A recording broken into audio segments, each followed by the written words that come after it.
बिस्मिल्लाहिर्रहमानिर्रहीम। नाजरीन, आज जो मेडिसन हम पढ़ रहे हैं, जिसके मतलब मैं इंफॉर्मेशन आपको और अपने स्टूडेंट को देने जा रहा हूँ, उस दवाई का नाम है नेट्रम्योर। नेट्रम्योर सोडियम क्लोराइड यानी ये जो खाने का नमक है, इससे ये दवाई तैयार होती है। सबसे पहले ये देख लेते हैं कि ये जो खाने का हमारा नमक है, जिसे सोडियम क्लोराइड मेडिकल में कहते हैं, इसकी रोज़ाना कितनी मिकदार लेनी चाहिए। अगर हम ज़्यादा इस्तेमाल करें तब भी बीमार होते हैं, कम इस्तेमाल करें तब भी बीमार होते हैं। और जो नमक के ज़्यादा इस्तेमाल की वजह से बीमारियां पैदा होती हैं, इसका ओवर इस्तेमाल जो है, इससे जो बीमारियां पैदा होती हैं, उन बीमारियों का बेहतरीन ट्रीटमेंट जो है इस दवाई से होता है। तो पहले ये देख लेते हैं कि इसकी कितनी मिकदार जो है वो सेहत के लिए ज़रूरी होती है।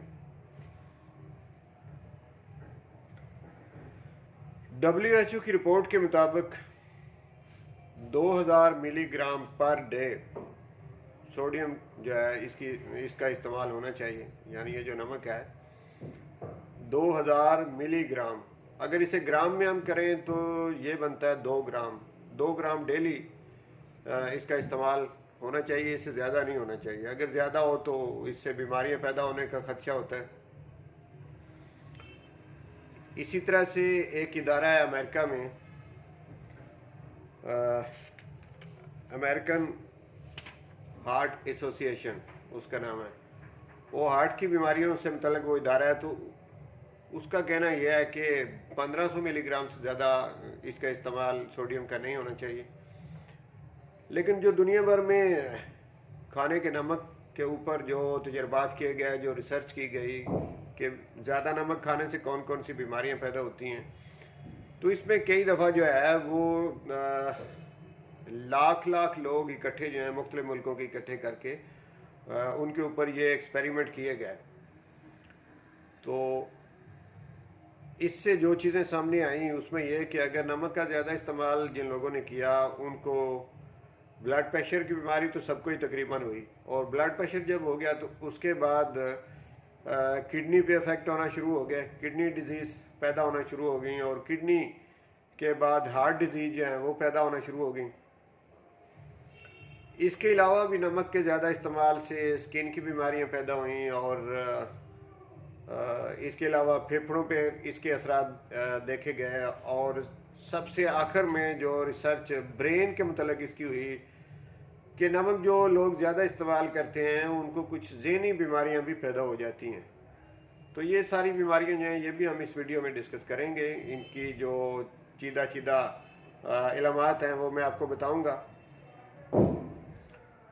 तो नाजरीन, जैसा कि आपको भी अब शायद होम्योपैथिक के जो असूल हैं उनका कुछ अंदाज़ा हो कि होम्योपैथिक में ये होता है कि जो चीज़ जिससे बीमारी पैदा होती है उसी चीज़ से दवाई उसकी तैयार की जाती है और उन बीमारियों का इलाज होता है।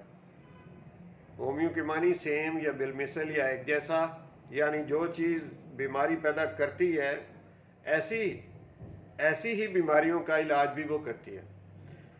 तो नमक के ज़्यादा इस्तेमाल से जो बीमारियां पैदा होंगी, इसी नमक से बनाई हुई दवाई जो है वो इन बीमारियों का इलाज बन जाएगी।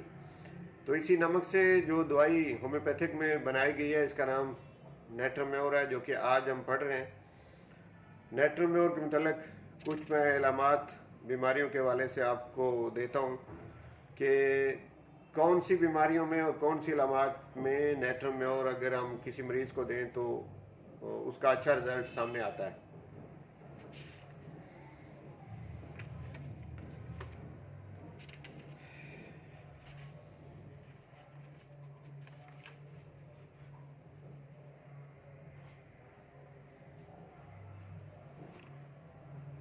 तो एक तो ये कि अगर किसी शख्स के जो बॉडी से डिस्चार्ज आउट होते हैं, यानी वो नाक के रास्ते हों, मुंह के रास्ते हों, आंखों के रास्ते हों, किसी भी ओरिफिस के ज़रिए से डिस्चार्ज जो आउट होते हैं वो पतले होते हैं, पानी की तरह ट्रांसपेरेंट डिस्चार्ज अगर बॉडी से आउट हों, और ऐसी जितनी भी बीमारियां जिनमें इस किस्म के डिस्चार्ज हों, उनका इलाज इस दवाई नेटोम्योर से किया जा सकता है। मिसाल के तौर पे नज़ला ज़ुकाम, नज़ला ज़ुकाम का पेशेंट जब इब्तदा में उसे स्नीजिंग होती है, छींकें आती हैं, एलर्जी हो जाती है, एलर्जी की वजह से आगे फिर छींकें और फिर पतला नज़ला ज़ुकाम जो है वो शुरू हो जाता है। अब ये जो पतला पानी जिस्म से आता है, ये अलामत है इस दवाई की कि जब भी कोई ट्रांसपेरेंट वाटर की तरह पानी, पतला साफ शफाफ पानी जो है उसकी तरह डिस्चार्ज होगा, बॉडी से आउट होगा, तो उस वक्त हम ये दवाई सिलेक्ट करेंगे। तो इसको देखते हुए ऐसे नज़ला ज़ुकाम के इलाज के लिए नेटोम्योर बड़ी बेहतरीन दवाई है। इसी तरह से बॉडी से जो डिस्चार्ज आउट होते हैं, आप बाकी भी अब देख लें जिस्म के दीगर हिस्सों में, मसलन लेडीज़ की, यानी ख़ास करके ये जो नौजवान लड़कियां, उनकी कुछ बीमारियां ऐसी हैं कि जैसे लिकोरिया, पतला पानी की तरह लिकोरिया अगर उनको मसला हो तो उसमें आप ये दवाई दे सकते हैं। और मेंसेस अगर इरेगुलर हो जाएं, ये भी नौजवान लड़कियों में ये मसले मसाइल होते हैं, तो उनके लिए ये बड़ी बेहतरीन दवाई है। तो एक तो इसकी पहचान ये होगी कि जब भी ट्रांसपेरेंट वाटर, यानी बॉडी से डिस्चार्ज जितने हैं वो जो ट्रांसपेरेंट वाटर की तरह के डिस्चार्ज होंगे, तो उसमें ऐसी बीमारियों में आप इस दवाई की सिलेक्शन करेंगे। एक तो ये इसका पॉइंट होगा। इसके अलावा सर दर्द के लिए बहुत शानदार रेमेडी है, लेकिन इसमें पहचान ये है कि सर दर्द जो रोज़ाना सुबह की टाइम बढ़े, ख़ास करके नाश्ते के बाद बढ़ जाए सर दर्द। खाली पेट पेशेंट जो हैं वो सही रहते हैं, लेकिन जब कुछ खा पी लेते हैं, ख़ास करके सुबह का नाश्ता करने के बाद सर दर्द बढ़ जाए, तो इसमें भी ये दवाई होती है। और ये भी देखने में आया कि ये ज़्यादातर जो है नौजवान लड़कियां जो है उनके लिए बड़ी इफ़ेक्टिव दवाई है। और इसकी जो असल वजह है कि नौजवान लड़कियां ही क्यों, बाकी लोग जो हैं क्या उन पे इसका असर नहीं है? असर तो सब पे है, लेकिन नौजवान लड़कियां इसलिए है कि लड़कियों में जो रिसर्चर ने जो देखा है, नमक खाने की ख्वाहिश आम जो दूसरे मर्द हजरात हैं उनसे ज़्यादा होती हैं लड़कियों में, औरतों में। ये नमक का ज़्यादा इस्तेमाल करती हैं, और जो नमक का ज़्यादा इस्तेमाल लोग करते हैं, वो लड़की हो या कोई मर्द हो या कोई किसी भी उम्र का हो, उसमें इसकी अलामत पैदा हो जाती हैं। तो लड़कियां चूँकि ज़्यादा चटपटी चीज़ें खाती हैं, नमकीन चीज़ें खाती हैं, तो इसलिए उनके जो मसले मसाइल हैं उसमें ये नेटोम्योर बड़ी शानदार दवाई है। और इसके अलावा चेहरे पे एक्नी, ये भी ज़्यादातर नौजवान लड़कियां जो हैं उनके चेहरे पे ये एक्नी यानी दाने शाने निकल आते हैं, और उनमें पतला पानी भी होता है, इरप्शन होती है, इचिंग होती है, बर्निंग होती है। तो ये इलामात देखते हुए ये स्किन के लिए भी बेहतरीन रेमेडी है। स्किन की एलर्जी के लिए, चेहरे के लिए इसका इस्तेमाल। इसी तरह से कफ में इसका इस्तेमाल, अगर कफ जो है वो सुबह की टाइम बढ़ जाए, और कफ की कुछ पहचान जो नेटोम्योर के दायराकार में आती है वो इस तरह से भी है कि ये एस्थमेटिक कफ होती है, जिसमें कि ब्रीदिंग शार्ट हो जाती है, सांस छोटा हो जाता है।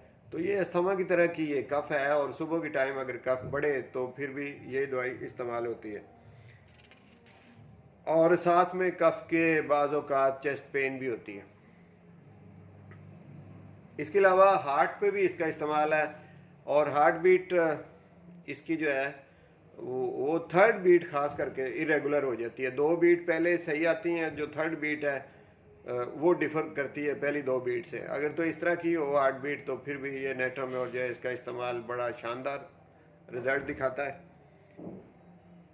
और ये पाल्पिटेशन यानी इख्तिलाज कल्ब जिसको कहते हैं उर्दू में, ये वाली अलामत हो और सुबह की टाइम ये अलामत बढ़े, 10 से 11 इसकी इलामात बढ़ती हैं। ये जो टाइम है 10 से 11 बजे का, इसमें ये दवाई जो है नेटोम्योर इसकी इलामात एग्रीवेट करती हैं। अगर इस दौरान इलामात एग्रीवेट कर रही हूँ तो फिर ख्याल नेटोम्योर की तरफ जाना चाहिए।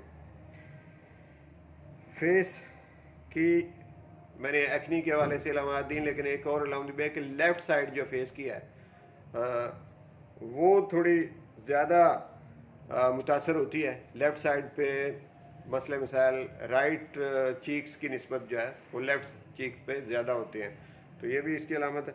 और लिप्स इसके ऐसे पेशेंट जिनको नेटरम्योर सूट करती है उनके लिप्स ड्राई होते हैं, ये लिप्स जो क्रैक भी होते हैं, फटे हुए होते हैं और ड्राई लिप्स होते हैं, तो उन लोगों की ये बेहतरीन रेमेडी है।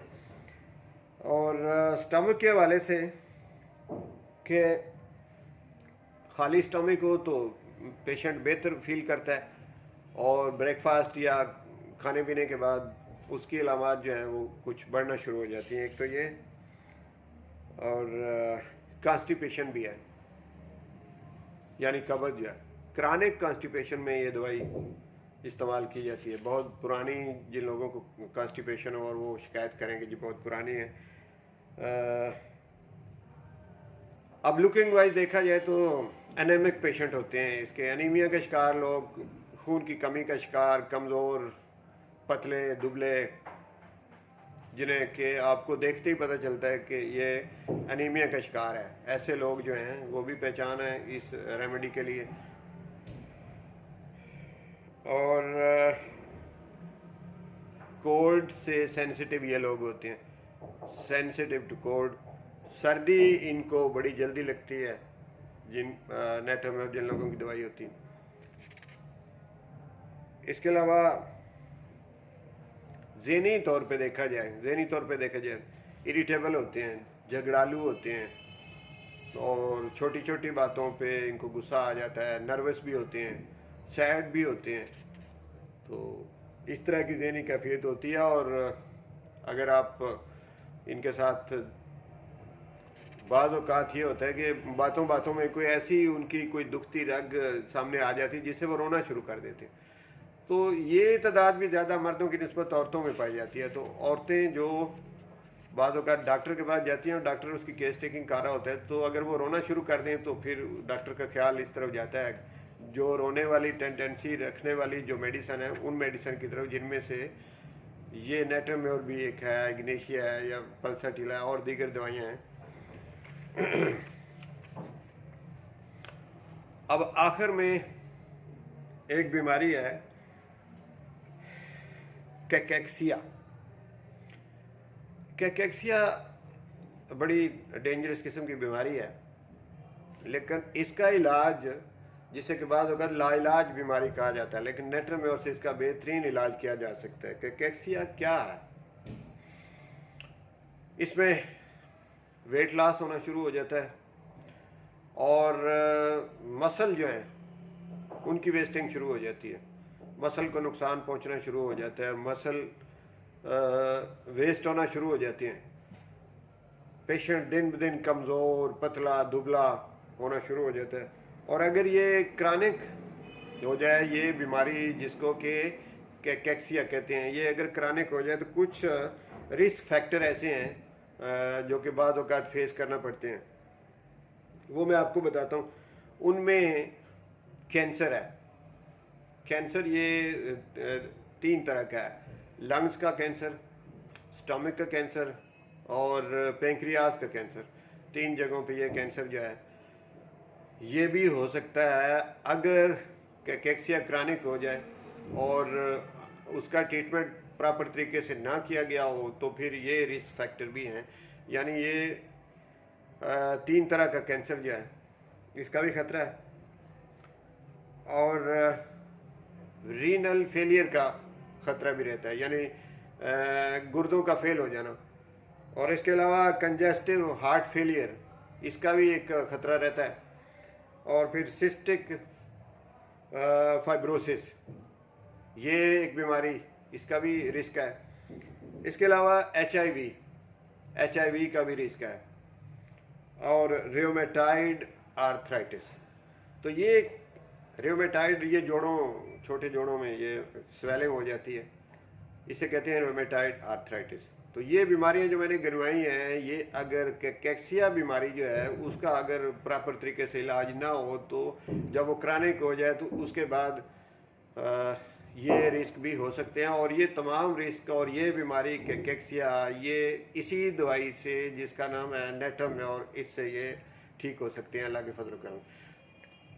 तो वीडियो लंबी होती जा रही है, मैंने इसके मतलब काफ़ी सारी इंफॉर्मेशन मैंने आपको दे दी है। वीडियो देखने का, सुनने का बहुत बहुत शुक्रिया। इंशाल्लाह ये इंफॉर्मेशन का सिलसिला जारी रहेगा।